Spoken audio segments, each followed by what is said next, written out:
இன்னைக்கு பார்த்தீங்க அப்படின்னா, செம விளாக்ங்க. ஒரு 2:00 மேல ஜிகர்தண்டா குடிக்கணும்னு ரொம்ப ஆசையா இருந்தது. ஸோ நானு, என் தங்கச்சி, என்னோட பாப்பா 3 பேர் கிளம்பியாச்சு.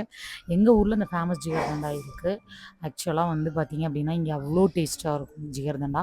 நான் ஸ்பெஷல் ஜிகர்தண்டா தான் ஆர்டர் பண்ணியிருந்தேன். இதில பாசுந்தி போட்டிருந்தாங்க. அதோட நம்ம பாதாம் பிசின் ஐஸ்கிரீம்லாம் வச்சு சாப்பிட்டா அவ்ளோ சூப்பரா இருந்தது. என் தங்கச்சி பார்த்தீங்கன்னா அப்படின்னா, அவ மோமோஸ் கேட்டுட்டு இருந்தா. அவளுக்கு அது வாங்கி குடுத்துட்டு, பாப்பாவுக்கு பார்த்தீங்க அப்படின்னா, சாக்லேட் ரோல் கேட்டிருந்தா. அத வாங்கி குடுத்துருந்தேன். எல்லாருமே சாப்பிட்டு என்ஜாய் பண்ணோம். நைட்டு வீட்டுக்கு போயிட்டு பார்த்தீங்க அப்படின்னா, நைட்டு வந்து கேப் செவன் வந்து புதுசா வந்து நாங்க நெறைய இது லான்ச் பண்ணியிருந்தாங்க. ஸோ அத சாப்பிடலாம் அப்படின்ட்டு இங்க வந்திருந்தோம். இங்க வந்து நாங்க வந்து ஃப்ரைட் சிக்கன் ஆர்டர் பண்ணியிருந்தோம். ரொம்ப நேரமா ஆர்டர் பண்ணிட்டு உட்காந்துக்கிட்டே கிடந்தோம். வரவே இல்ல. அப்புறம் ஒரு வழியா வந்துச்சு. சரி கொஞ்சமா லைட்டாவே சாப்பிட்டு போலான்ட்டு தான் ஃப்ரைட் சிக்கன் ஆர்டர் பண்ணியிருந்தோம். ஆவி பறக்க சூடா இருந்தது. கொஞ்சம் சுமாரா தாங்க இருந்துச்சு. KFC அளவு டேஸ்ட் கிடையாது. கொஞ்சம் சுமார் தான். கூடவே பார்த்தீங்க அப்படின்னா, வாட்டர்மெலன் மொஜிட்டோ தான் ஆர்டர் பண்ணியிருந்தோம். அதையும் வந்து குடிச்சிட்டு திருப்தியா 3 பேருமே ஷேர் பண்ணி சாப்பிட்டுட்டு கிளம்பிட்டோம். பாய்.